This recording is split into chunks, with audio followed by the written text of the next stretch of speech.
ladies and gentlemen, thank you for being with us. You have been such a lovely audience. And we would like to kind of continue with the remaining part of our day. I would like to invite from Google Developers Group, who are our community partners, to come up and share their thoughts.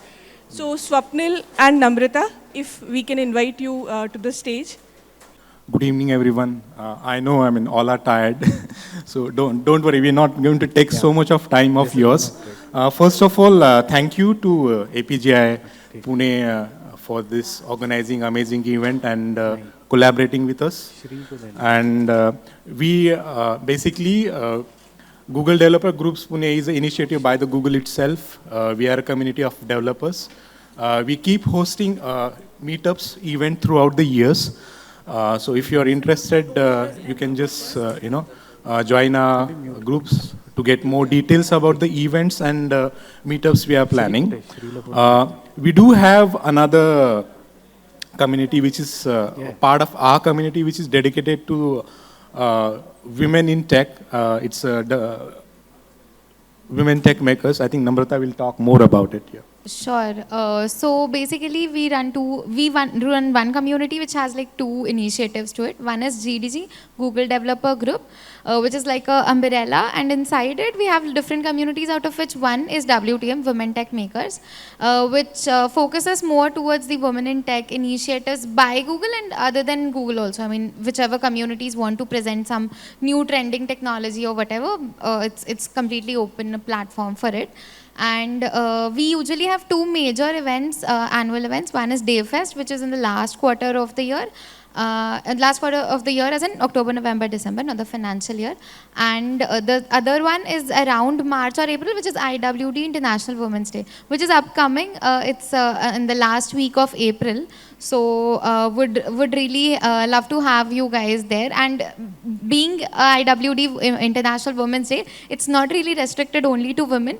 We'd really love to and encourage even men to be there and celebrate International Women's Day. So yeah, that's, and just to connect with us, I think you can just Google out GDG Pune. We didn't really have time to put a QR or something. So you can just Google out GDG Pune. You will get the first link, community.dev.com. You can just register in that and you'll get all of the notifications, emails. So yeah. And apart from the meetups and events, we are planning a couple of initiatives, mostly around, for the community only. So if we are here for the next 30-45 minutes. So if you have any ideas or if you want to contribute for the Google Developer Groups Pune initiatives, you can just reach out to us. Yeah. Okay. Then. Yeah. We do a lot of collaborative events, even in offices. So if you have like a co-working space wherein you would like to have an event around some weekend, we are up for it anytime. I think we have usually one or two events in 1 or 2 months. So yeah, we're open to having your space and collaborate something. So yeah. So yeah, thank you. Thank you so much. Thank you, Swapnil, and thank you, Namrata. I'm sure a lot of us would like to collaborate with Google Developers Group and take our development effort forward. Yeah, thank you, Google Developer Group Pune. So we'll go with the next panel discussion, which is I'm going to introduce a topic for you. So we all know that with big power comes bigger responsibilities, and in today's world of AI, we all know that we have a lot of power at our fingertips. And with this AI world, every day we have to make sure that we share our information responsibility in our day-to-day life. Our panel discussion topic revolves around the same aspect of AI-enabled world. The topic is new game, new rules, ways of working in an AI-enabled world. Thanks, Sushil. With that, I would like to take the opportunity to introduce to you our panel moderator, Sri Harsha. I'm sure a lot of us are already connected with Sri Harsha. For those of us who are kind of new to him, he's also known as Agile Amigo, and he is a very pragmatic agilist. He keeps himself up to date with the latest in technology and concepts of project management. His 22 plus years in IT complements his zeal to learn new things, to connect with new people, and staying close to technology. He is serving as a volunteer for Agile Practitioners Group of India. He is also a co-founder of it. He holds a master degree in operations, and he is an ICF certified coach. He's also a program advisor for Scrum Alliance. He's working as an enterprise agile lead in London, UK. He loves to interact with people and thereby putting his coaching strategies to use for more than a decade.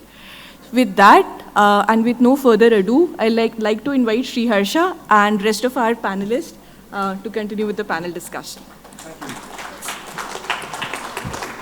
Thank you. I think I ate up 10 minutes of my own introduction here of this 1 hour. Okay, let's see how it goes. Great. So by the show of hands, how many of you use Siri, Home, Alexa? Okay. How many of you ride a hybrid scooter, drive an electric car? Okay, less hands. Now I'll have a lot of hands here. How many of you use Netflix, Amazon, Spotify? There you go. So these 3 questions are asked with an intent of, because these 3 questions really form the need of the hour or the topic of the hour, which as our anchor said, it is about artificial intelligence or AI, which is what we're going to talk about. We all know AI is a simulation of human-like, be it your visual perception, or be it your decision making, and so on and so forth. Now, some benefits, like we already know, greater convenience, transparency, and a couple of others, right? So what are the prime benefits is obviously the world is interconnected better.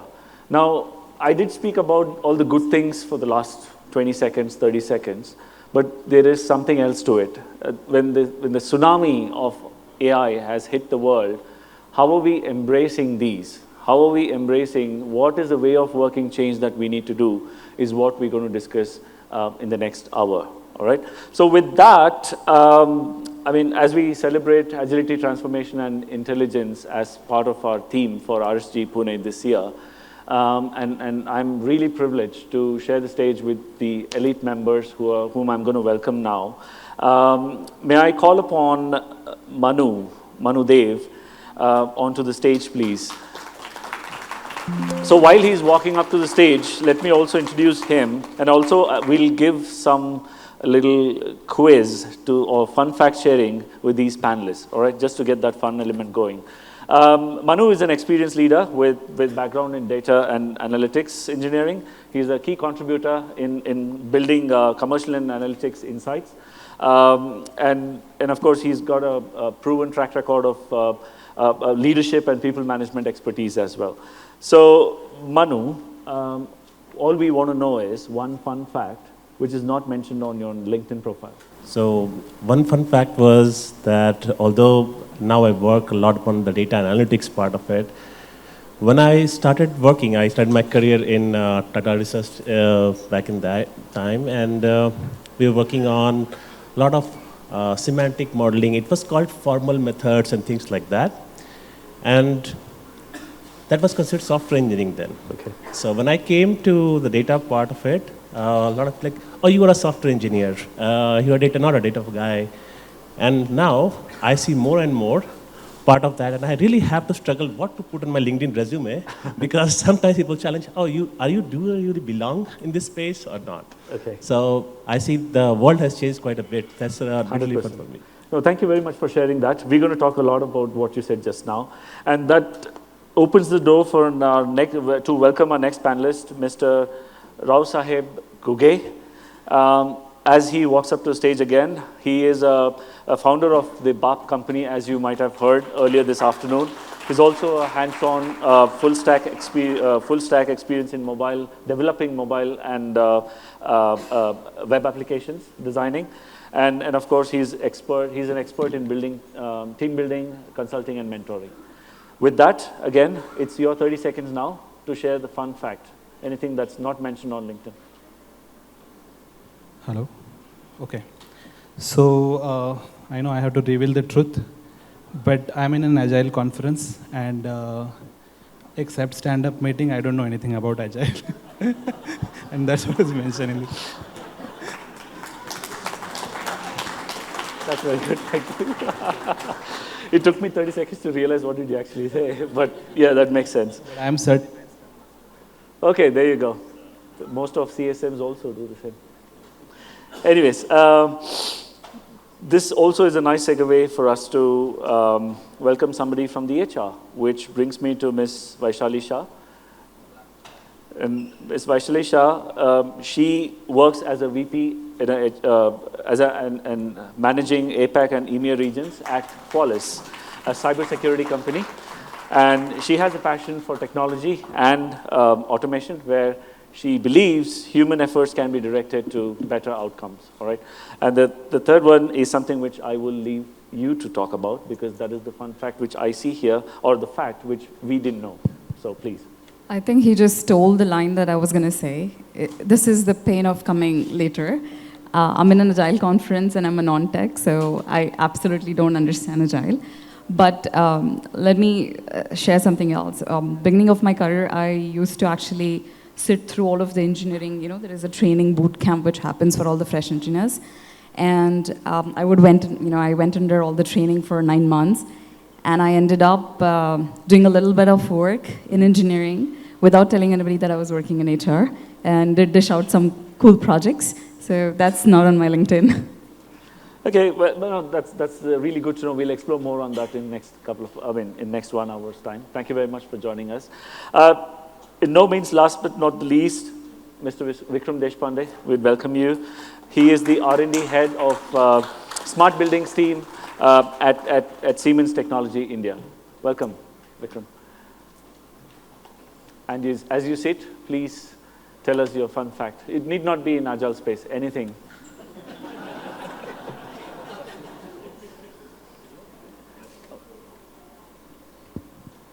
Okay, I'll change the subject to sports. So one fun thing, not in my LinkedIn, is I've done 2 marathons. In fact, one with Vijay Vade.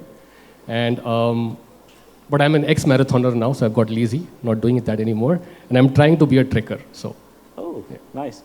So with world moving fast and furious, I think this really helps us. And we'll ask you a couple of questions revolving the fast agility, the pace, which is more or less synonymous to your marathon running. Yeah. Sorry, I was expecting you to be telling about your trek when you said the fun fact. Let me open it for. Oh, you go ahead. Well, I mean, so I have a lot of liking for Trek, and I ended up at Himalayas. Before he starts, let me tell you, we're all talking about AI and technology and how world is advancing. You go to Himalayas and there's somebody who has a tea house there. They don't care about technology. If you want to eat food, you pay them the money, which is hard cash money. So up in one of the towns, just after the Himalayan town, I went up and I was soaked in rain, and there was going to be snow ahead. So there was no internet, and all my money got soaked in water. So the lady there said, you either give me Chris note, or you don't get the food, or you don't stay here. So I'm like, there are 2 parts of the world. One where you actually are, going ahead so much, and one where this doesn't affect anything. Which is interesting. Thank you very much. Thank you, Vaishali. Okay, great. Let's begin the conversation now. Let me start with Vikram. How's your life changed after AI came into our lives, and how's it looking now for you? Past 10 years ago, we really didn't have this kind of an evolution. So how was it then? How is it now? So professionally? Yeah. You can take it in any dimension. Okay, so I work in a business of smart infrastructure, and buildings is the vertical that I do. And so when you talk about a building, this hotel is also a building, right? And inside a building, our responsibility is to keep you safe, also keep you comfortable, right? That's a main thing. But when you look at a building is also consuming a lot of energy, right? In fact, 70% of the building energy goes in heating and cooling a building. Yeah. So that's what a building does. We also want to make you safe, and we also want to make sure that if there's a fire or anything, that you are evacuated safely, right? But what you do not know is building is also collecting a lot of data, right? The data comes from you as you access the building. It comes from the energy meters that basically are being used. It comes from the fire systems, from the cameras for access control. Now, 10 years ago, this data was collected but not used, right? With the whole AI revolution.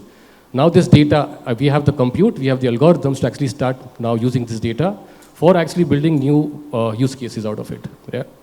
So, for example, and I'll give you a very small, simple example. If you sit in this building, I don't know, it's a Siemens system, so don't complain if it's hot or cool here. But if you were to organize a conference here, let's say at 9 o'clock in the morning, there's a schedule, maybe at 8 o'clock or 8:15, they would start cooling the space for you, right? Which means for 45 minutes, they have cooled a space which is not even occupied just to keep you comfortable. But with AI, I can now probably predict how many people will come at 9 o'clock, 9:30, 10 o'clock. Should I start cooling 45 minutes early, or is it okay to cool even just 15 minutes early? So this amount of energy that is saved, now multiply that by, let's say, 10,000 hotels where we have a system. That's the saving that we do. And it's not just money, it's also a huge sustainability, because the energy that is generated is not completely green right now, right? That means somebody is actually, or we are spending a lot of, or doing a lot of CO2 emissions and also generating this energy. So if this energy is saved, we are actually saving those CO2 emissions. So these are the problems, just this as an example, that we are trying to solve with the AI that has powered with the compute and also with the algorithms. On a personal note, last 2 vacations that I took, I actually created my itinerary on ChatGPT, and it worked out quite well. So that's on a personal note, that maybe 25% of my searches are now not on Google anymore, but on ChatGPT. So, fantastic. Yeah. Both are relatable examples for all of us, isn't it?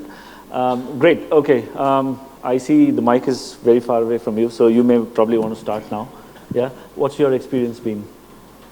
So, I mean, there are so many things that AI has changed. For me, the one which I connect mostly is this power of summarization. Sure. So I'm a very skeptic person by default. So I usually the guy who, like if you go to Amazon and look at the ratings, I would look at, did those people actually buy the product or not? And was it just rating of fluff? So, and now with the power of summarization, you can see, like for Amazon, they have like a summary of all the reviews on top.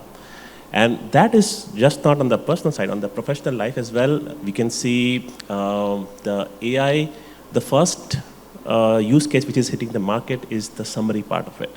So I work in healthcare, and you have applications now in the hands of people, of healthcare providers who are using it in terms of looking at the patient history and summarizing something, looking at the treatment and summarizing something, looking at all the doctors and physicians and healthcare providers' recommendations and notes and summarizing something. And for me, the big part is, being a natural skeptic, I always want to kind of dig down one layer below it to look at how accurate is that summary.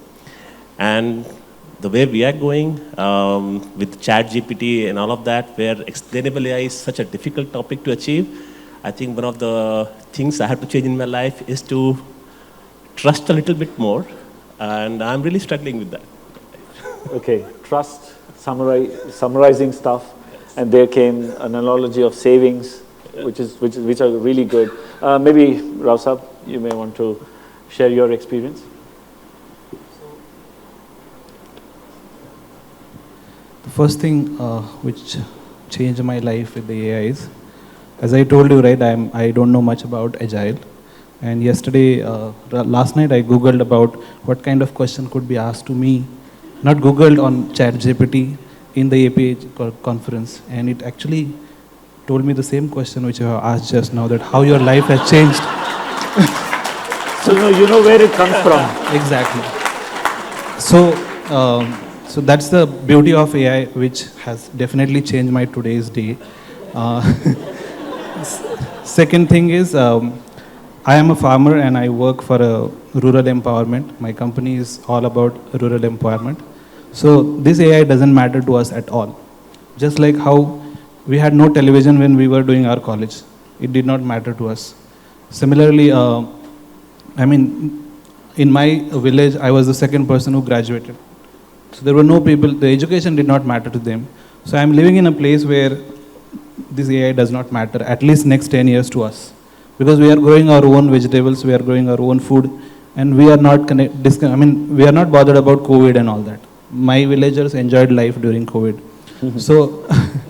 So that's what I'm saying. I mean, a word, like, as she said, right, there are two parts of word, which is gonna get affected with all the new things, and which is not going to get affected at all. So I'm from that second part. But as I told you in the earlier session that I am training a farmer kids to become a software developer, and I was the only person who could deliver training when I went into that village. So I know that I'm gonna get a lot of questions. They will ask me all the doubts in different technology, and they used to do. But after 6 months, AI ChatGPT got launched, and my half of the work has reduced. Now they do. I open ChatGPT in my office, and they Google themselves, and they get answers of every single thing. So it has definitely changed that factor where I don't have to go and solve everyone's problem. AI is doing that.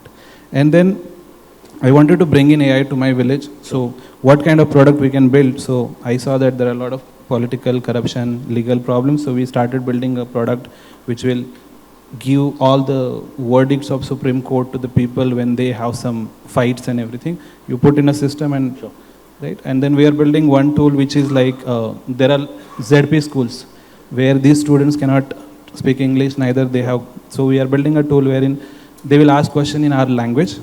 It will go on ChatGPT. ChatGPT will give answer. It will be converted back to.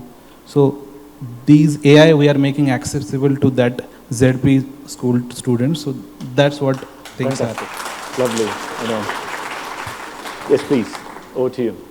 I think, like he said, using ChatGPT, dishing out some itineraries for your vacations. We all have got enamored by all the AI tools which, are making our lives better. But having said that, professionally, what I've seen is, and I'll talk from an HR spectrum perspective, right? If you would have went ahead and applied to a job, and the chances that how many times the recruiter reaches out to you back then and without any bias that you belong to this country, you belong to this race or anything, right? AI has taken that off. Today, I exactly know that which competencies I'm hiring for, and if I have, let's say, 10,000 applications, which are my top 10 applications which I need to go and focus on, right? So that definitely has taken a huge shift into how we're doing. We don't need a human recruiter to now go through 10,000 applications, but we know that 10 focus and make more meaningful conversations with the prospect candidate, right? Now, other thing is, because I manage Europe and Asia Pac, right? A person in Australia wakes up and then waits for us to, solve their queries. That doesn't happen anymore. We always have answers ready. Then obviously you want some human element to it, coaching, that all still stays with us, but we don't have to wait for time zones to match and then get answers. So professionally, that has really changed. Analytics have brought a lot of, taking decisions has become more easier. You have data now to back your logic or your gut, right? That has happened. And personally, and I'm sure I see a lot of women representation here, which really makes me inside happy. I don't know if you run your households and last generation used the book to make their accounts. I used to use Excel up until a few years. And now actually what I do is we go to the applications and I know last month my husband spent more on entertainment, so we can have that. Or I'm doing more salon visits. It actually tells you that your spend in the last 6 months has been this. So I think personally that has changed a lot for us. We're making more informed decisions. So it's a welcoming change for me. Yeah, no, thank you. In fact, that's a perfect segue for me to ask the second question, probably to you, and then we can pass on the mic. I know you briefly answered the why. Why do we need to prioritize this? But my question is more towards when is the right time for the organizations to prioritize AI specialized or based skills, especially in the Indian context? What do you think? I want to do a very typical answer. It was 10 years back. So all of you are late. But,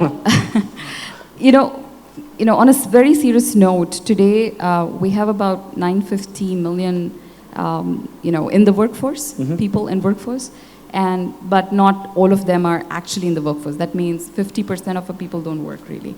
That gives a potential of actually India having 50%. That means 500 million people able to take up AI-related jobs or any other which is in the future. That is a very, very big plus point for us, because if it's a market for India, like everybody is saying, 2050 is, this is the decade for India, this is the century for India, this will bring us to the fore. Now, why is AI more applicable to here and from a talent perspective is the amount of scale we have. Sure. Nobody has that. You know, if you want to implement a use case and see what the results quickly, that can happen in India. So if you are a multinational company and you want to do something, you have to be in India.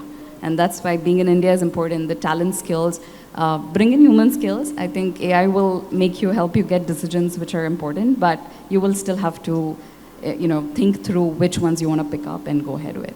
So I think the time is now, if you've already not started that. But please build your social skills, human skills more importantly. Thank you very much. Thank you for that.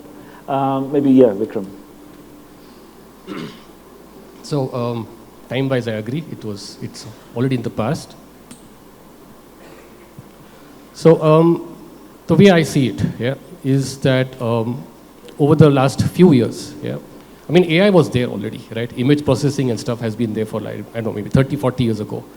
But what has changed is the compute, right? With the whole cloud. Earlier, maybe the GPUs that you couldn't afford. A common man could not afford, let's say. But now with the cloud, I think the compute is accessible to everybody, right? The algorithms are also become more democratized, with ChatGPT, OpenAI. It's far more easy to access these algorithms.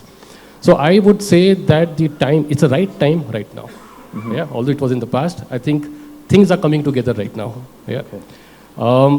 There's also, especially from last 2 years, a very significant ask from customers, from partners on productivity. Sure. And I think with the whole Gen AI, I think productivity is also accessible. The tools are quite accessible. So I think the right time is also now.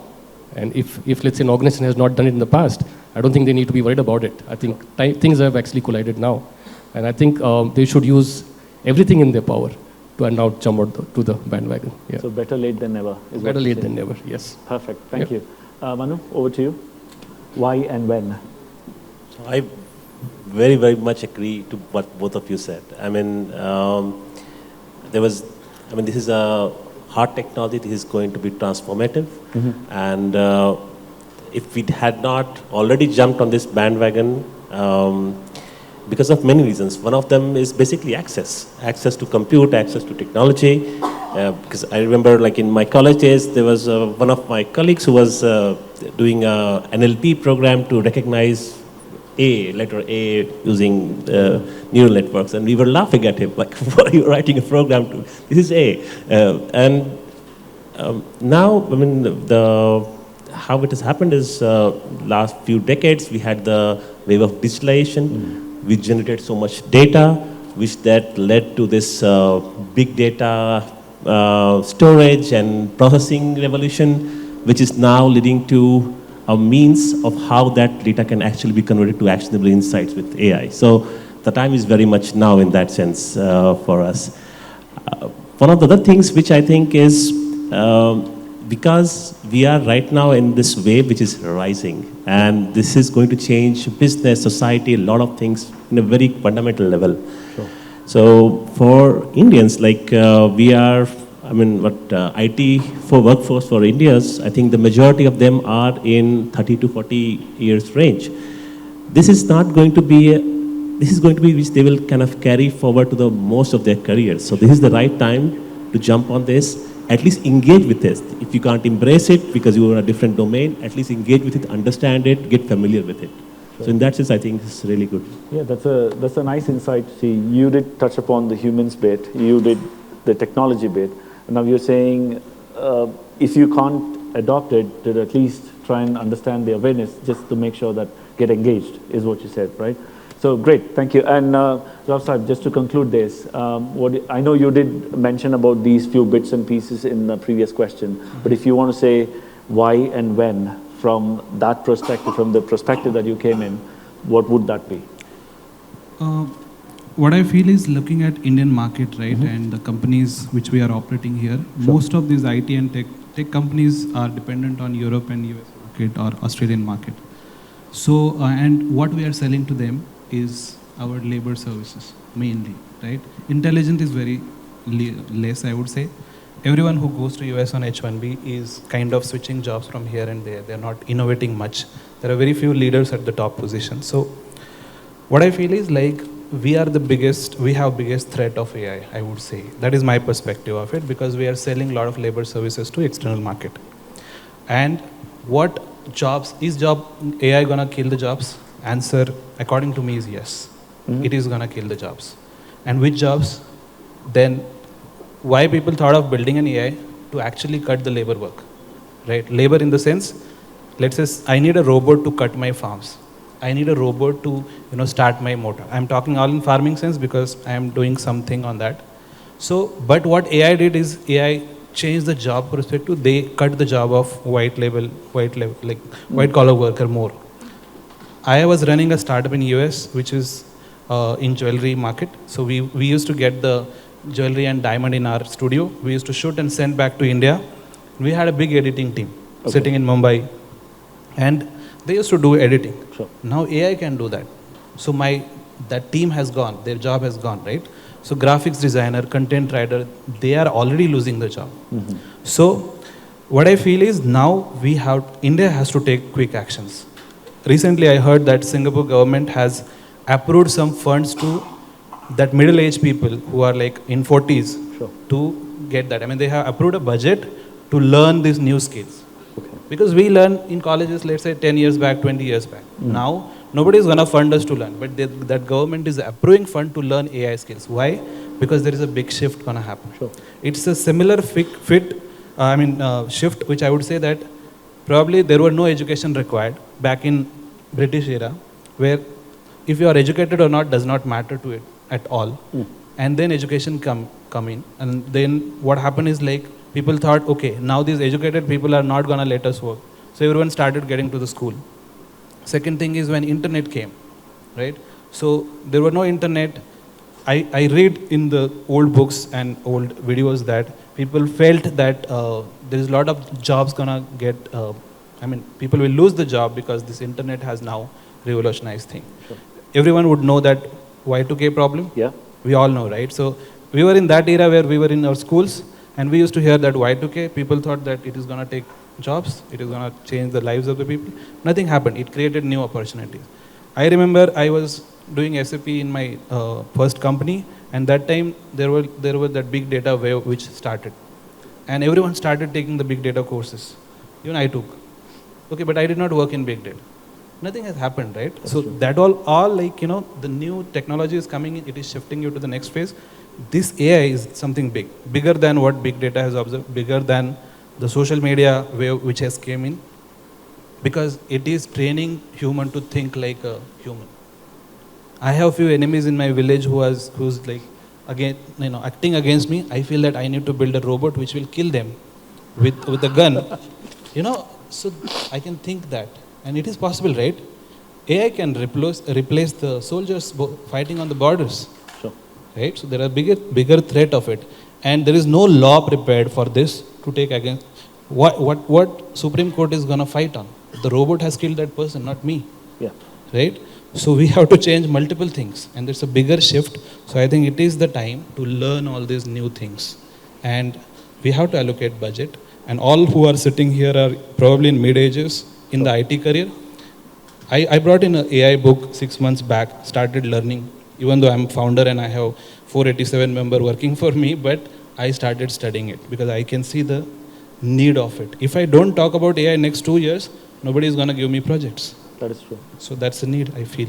No, thank you very much. I think it's very well summarized, which again makes me ask you all a question. Maybe I'll start with Vaishali yourselves. Now that we know the importance of the AI, what are the top 2 recommendations? If we can spend 60 seconds or 90 seconds each to let our people know, what are the top 2 recommendations if my organization is still not there yet? What are those 2 recommendations that you would like to give us so that we could take it back and get started with this journey? Yeah, I think invest in your current teams which are there for training and reskilling them, 100%, because you will introduce AI in some or the other format in whichever businesses you are in, right? That definitely is my first recommendation. Sure. And I think we need to engage, like somebody mentioned, engage with the AI tools because they make efficiencies are brought together. They are helping us make better decisions. So I think engage with the AI tools right now. That's important. Right. No, thank you. Those suggestions were good. Maybe I'll go to Manu, and then I'll come back to you. Sorry. Yeah, I mean, that's the question everybody's asking. I don't know if I really have a very good answer for it. But it's like agile, right? When we start agile transformation, we talk about, look, agile cannot be done at a squad level or a team level. The whole organization, I did the SAFE certification recently, and it was talking about from the CEO top down, everybody has to buy into this transformation. It is very similar for AI as well, in the sense that you can give your teams trainings and go ahead and do a project, but most of it has to have a foundation layer in terms of data, which can be actually be looked at with the AI tools or any kind of analytics tool, and then some insights can be used. And you need to have openness to take that insight, whatever it has generated, and use it. So for me, building up a data culture in the organization, training people to be more data-centric, it will lead to AI. Okay. It may or may not be right now that hot and sexy in terms of like, let's just all use GPT, but without that, any organization level move towards AI would be incomplete. Okay. That is one very important part. And then again, the part was like, once you have an insight, you need to be able to use it and open to use it. Like, for example, we used to do a lot of team surveys, feedbacks and things like whether the office facilities are good or not, whether you're happy with your appraisal or not. And we started using ChatGPT to summarize the response from that. And many people were not happy. Like, we are giving you feedback and you are asking machine to use to summarize it, but we're trying to engage. So I think that openness to use that insight is very important. So culture of data insights and openness are the two key takeaways from your 60 seconds. Yes. Good, thank you. Vikram, off you go. So I have a slight different view on this transformation. I think anything that is new and that leads to innovation should not be structured too much, right? So don't approach it only as a transformation. Innovation needs to be bottom up, right? Okay. So what you should do probably is open this innovation to your teams, let them ideate, let them do a lot of hackathons, and let them come up with new areas where you can use AI in their daily work. And that will probably lead to maybe new values that you can add as a service to the organization. So that's one part where I think you should just leave it unstructured, let people experiment with it, let them come up with something new that maybe you can fund later and maybe make a new service out of it. So that's one part. Second, especially with the Gen AI, because that's a strong ask from a lot of places, there you need to put a little bit of structure, right? So at an organization level, you need to find the significant use cases that you want to invest in. So I am an R&D, I'm a development organization. So for me, it's the whole PLM, starting from, let's say, requirements to code generation to testing. Some use cases you need to identify, find the right tools, and of course then train the people to use those tools. And last is also put a governance model in place, because this can also be used in ways which are not ethical. So you need to have a strong governance model also in place. So that's what I would advise an organization that wants to get into. That's great. So experimentation and put in a governance structure in place. Thank you very much. Your side. So I don't know what other organizations should do, but we have started taking steps with our ecosystem mainly. Being in a rural areas, I mean, I felt that there were no need until the ChatGPT came in, because our problems were very basics. Like I was not getting engineers in the village, so I started training them, the farmer kids.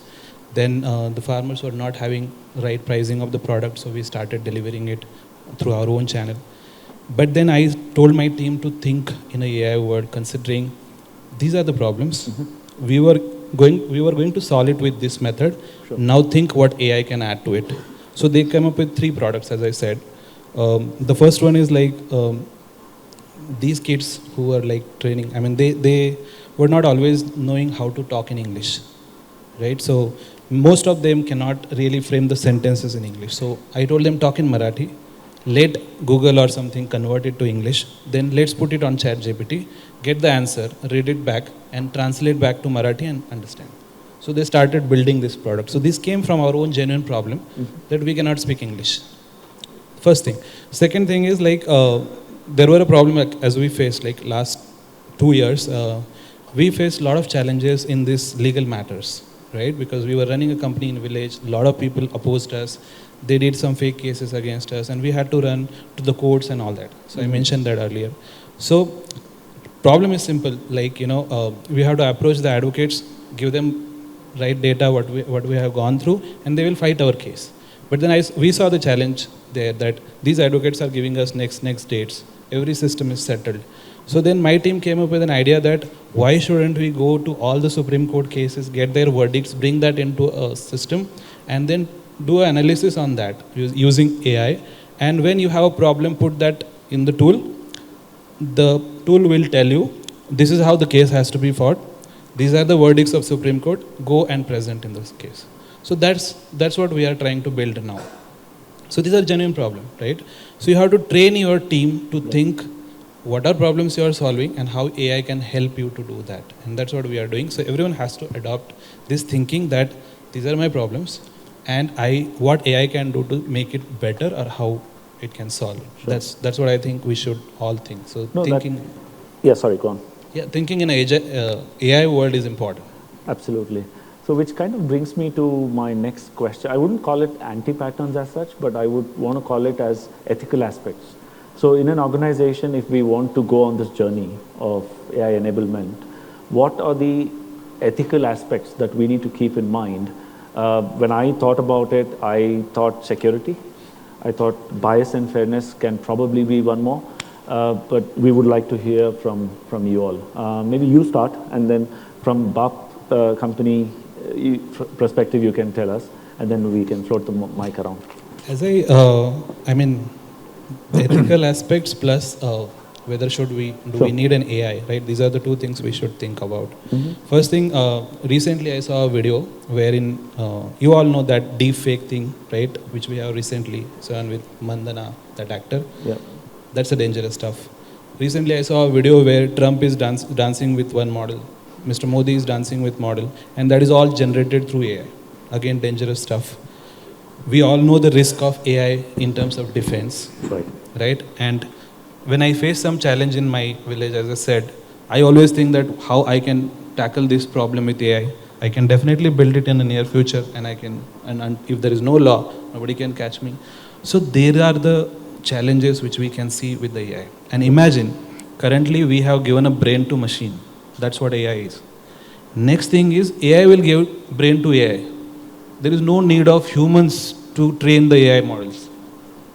It's going to come, right? Sure. Possibility is that AI can build next intelligent thing.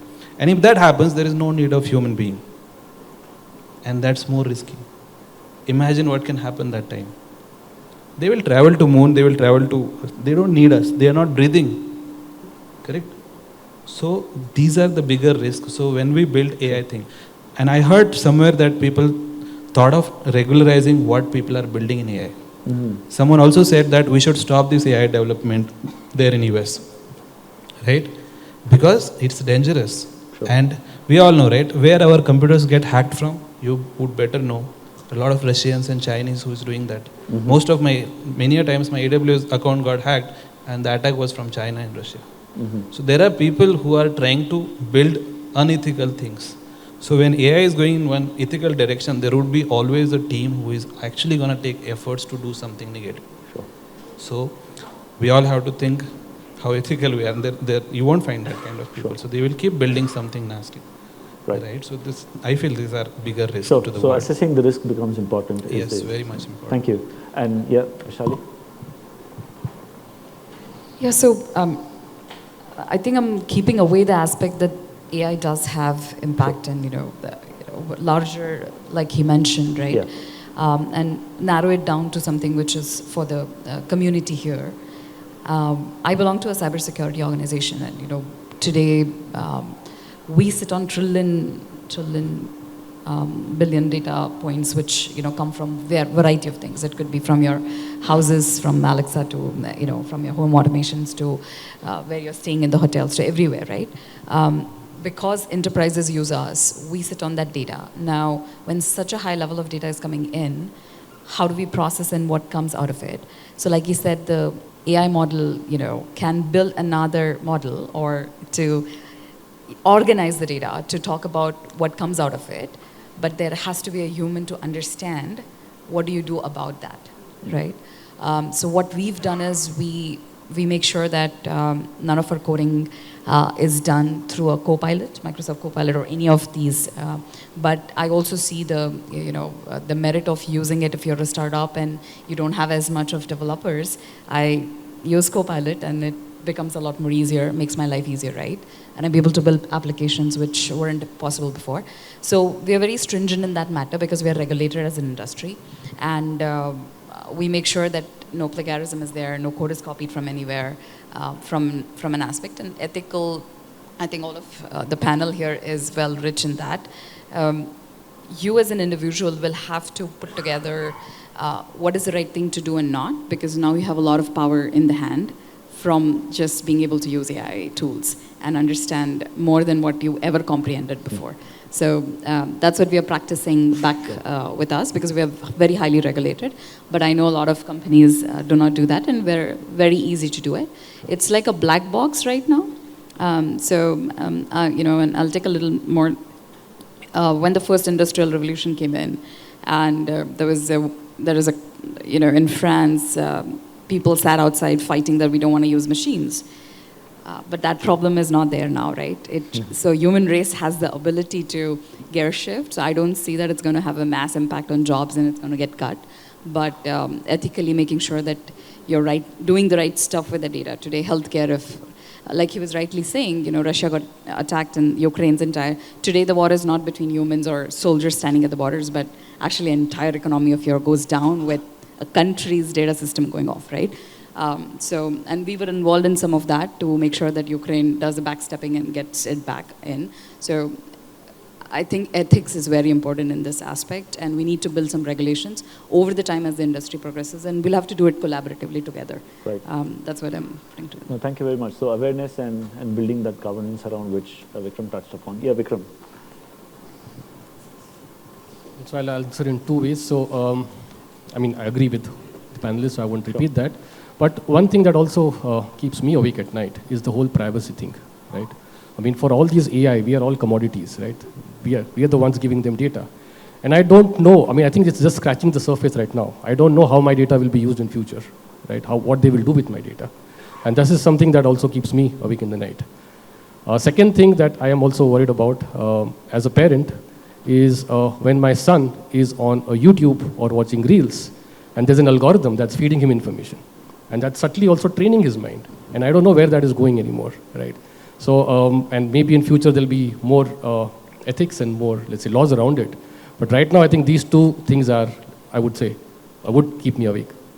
No, thank with you. AI. Yeah. Thank you very much. Yeah, Manu, your thoughts? I think you covered the most important point. I have young children as well, and this was one of the things in my mind. But if you look at the ethical considerations of AI, look, we are in the world, we are a very heterogeneous society. Ethics depends on region, country, community, and the background. So first thing we have to realize is what may be ethical solution to a dilemma may not be a good solution to a different community, like that. And I think at this point of time, the ownership of data, like what my data is used for, is something we have to look at and tightly regulate. But there are a lot of questions around how the data is used. What is ethical? What is legal? For example, New York Times is suing the Microsoft and OpenAI for using their articles to train their ChatGPT model. They are using it, calling under copyright infringement. Sure. And the legal argument against it is, but we did not copy your data, we used it to train our model, and you have them in the public domain, so what is your problem here? And for me sitting here, it looked like, yeah, absolutely right. Freedom of press, and that's how I look at it. Maybe it's where I come from someone where journalism is a very different thing, they would look at differently. And there are so many questions like this in the society where, for example, the one I mentioned in my organization, where we're kind of using ChatGPT to summarize responses. Somebody was saying, hey, this is response given by an employee to you. If you're not even reading it, are you even doing them justice? And we're saying, but we are processing it and we are going to take action on those summarized response. So we are not there yet in terms of what is really an ethical use of AI. But one thing I can be very sure of is, in AI, we have to tackle it from two perspectives. One is while building AI, we need to address the ethics there, and it's going to get increasingly complicated as AI starts building AI, or we go into much more deeper neural and triple training methods. But the other aspect which we can take action is how we regulate the use of AI. Not how we build it, but how we use it in society. Now, whether we build it or AI builds it, if we have really strong laws at a country level which ties to the country's ethics and community, I think that would be a good way to proceed here. No, thank you. Very nicely summarized. Okay, so I think we have another 5 minutes. Maybe can we open it up for some questions? If we can, we'll probably take about 3 questions, yeah? Because obviously I'll need to get their parting thoughts as well. So 3 questions. I don't know. I get to choose. I'm the moderator. So, okay. I think I saw Ajay's hand.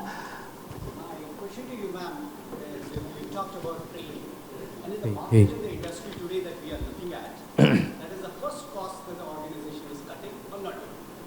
Now you could tell me, oh, you could go to YouTube, watch reels. Now when I go to YouTube, I find hundreds of them, and I also see 2 guys conflicting in their views. So as a consumer, I'm in trouble. Company is not training, I don't have funds, go to YouTube, shows me 3 different views, I don't know which one to pick up. Now in this kind of a situation, what is your proposal from an organization standpoint as an HR person, that how the organization should be looking at it? Because right now, industry is in trouble, funds are not there, business is dying, Fed is not cutting rates, RBI is holding rates, there is no. Your thoughts? Well, very good question, sir. I think let me come to a space where we can talk about that not everything is going to south. So organizations, and I'll talk about my own, since we are a cybersecurity one, and we have certain teams that we are, aggressively funding for their learning, because we know that the work, so if it's a data lake team, you're sitting on such a high data and you're going to do some predictions out of it, right? You do want your talent to be trained. And I just cannot imagine a world now in few years where your life is not touched upon by AI, right? And, maybe perhaps when the digital revolution came in and we moved into digital currency, everybody cribbed about it like 3 years back, why? But today everybody pays it through GPay or UPI, right? And I just don't know a space where we are saying that you cannot do this and there are no funds if you see a business sense in it. If I know the money is going to be there, all the organizations will make that investments which are there. So training doesn't seem to me, and the colleagues that I've spoken to, where it is necessary, that is getting spent. But unnecessary may not be happening because of the macroeconomic conditions right now. And I was reading on ChatGPT, like somebody said, India is connected with, I can't remember the organization where they're doing for AI. So it's, people plus AI. That's the Indian government stance that it's taking. So they want to develop the, their citizens into it. So I'm not sure if so much that we're going to not do anything, but also your careers are your responsibility. So if you think that you see AI as one of the biggest skill set, then you would invest into it. Thank you very much. Thank you, Ajay, for the question. Next one, please. Oh, yeah, right at the back there.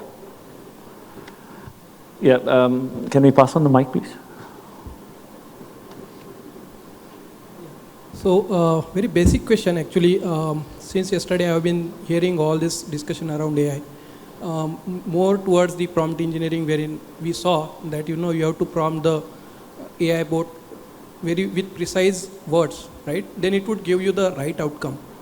But my general observation is our education system is trying to make it very easy to pass through.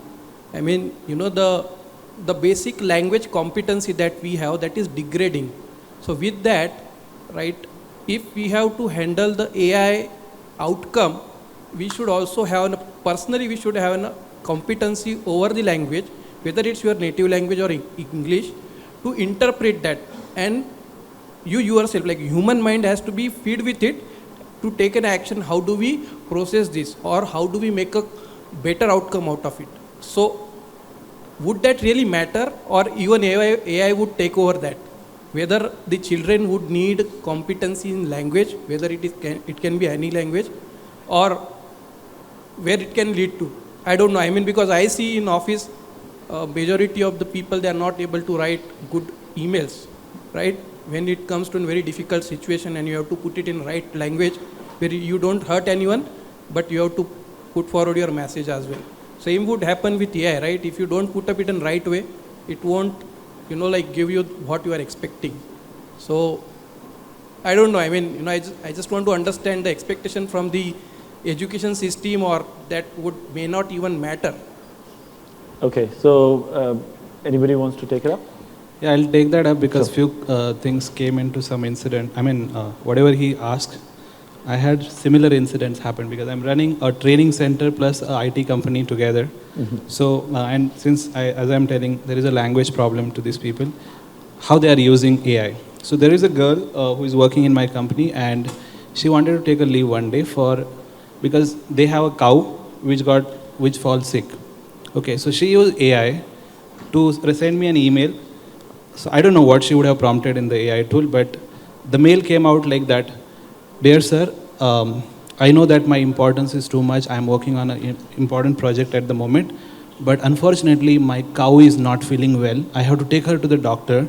So all that AI generated thing. So, and of course we get all these kind of emails. People have different problems to take leave.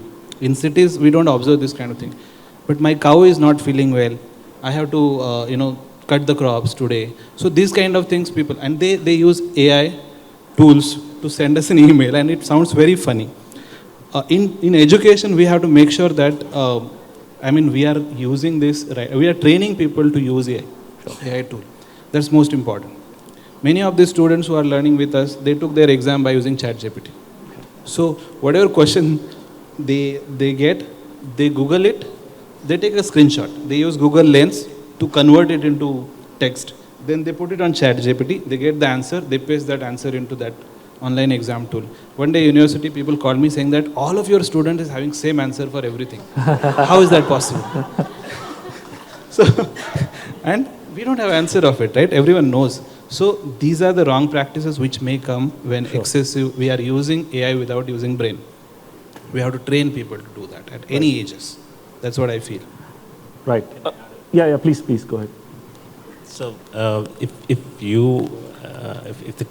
your question was on like, would AI reduce the importance of having language skills in our education system? I think it depends on the definition of what we call language skills. I mean, no language is static.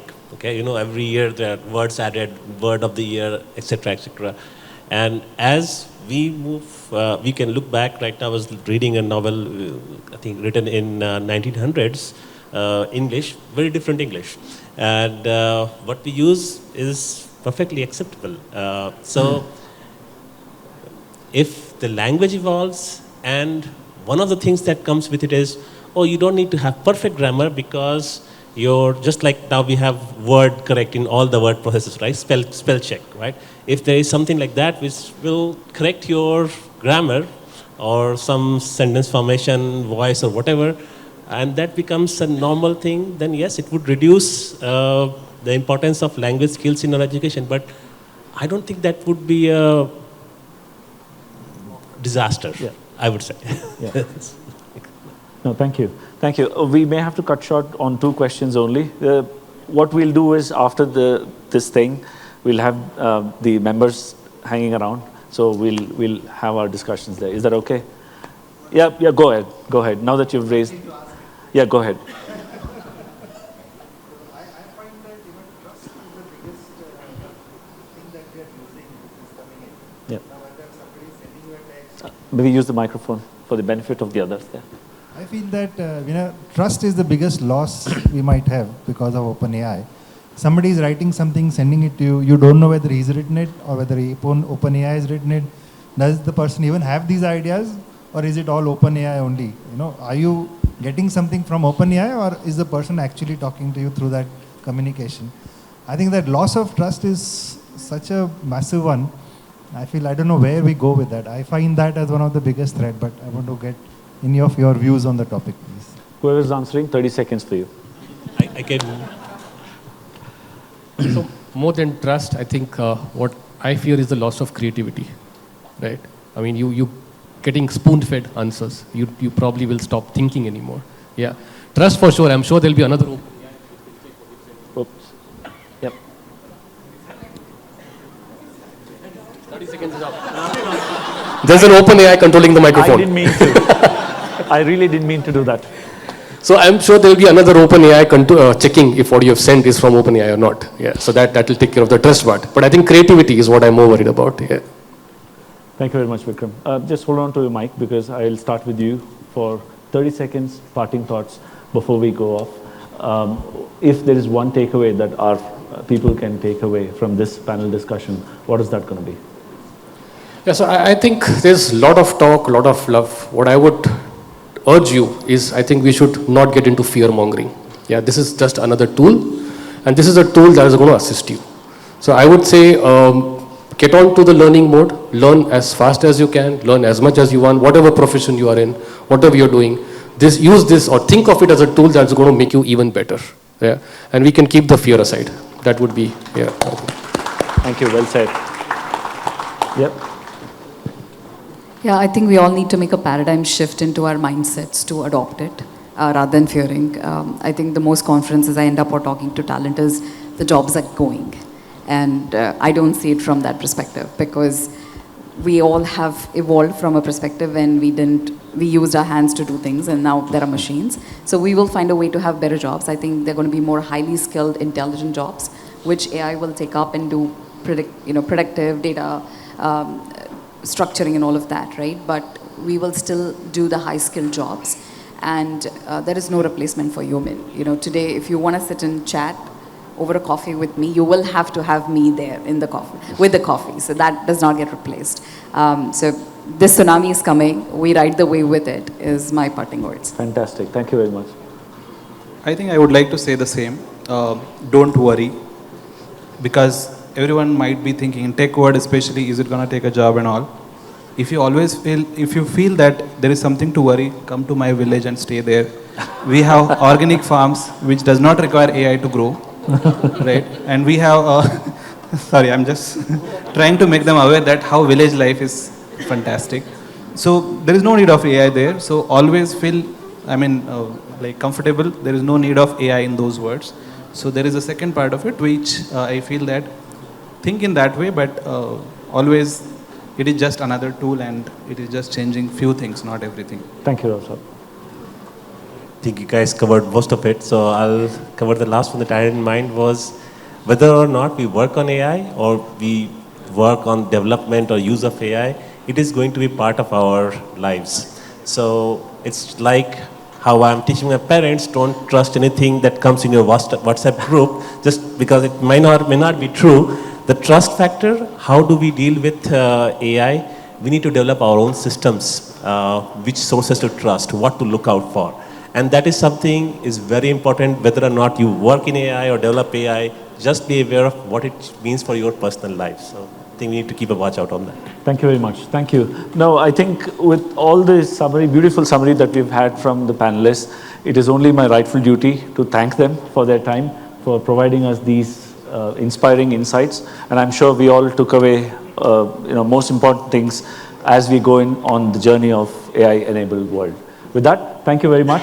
Thank you for coming here, and it's my pleasure to have shared the stage with you. Thank you. Yeah, just hold on, please. I would request panelists to please stay back. We would like to thank you, all of them, for a wonderful panel discussion that we had, and also to Shri for efficiently and effectively moderating it to keep it time boxed. That is very much important at this point. I would request our members to felicitate them. We will start with Ketan, who would felicitate the moderator Shri Harsha, and we'll have Pallavi, who would felicitate Mr. Vikram Deshpande sir. We'll have Dhiren, who would felicitate Vaishali. We'll have Deepti Go ahead. to felicitate Rao That's okay. Sahib. That's fine. And we'll have Amol felicitating Manu sir. Please.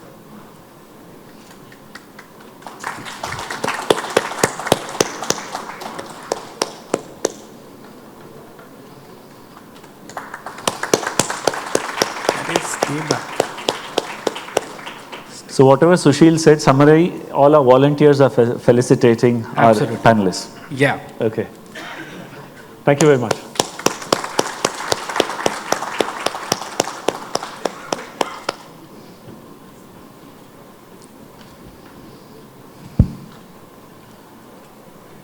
Thank you.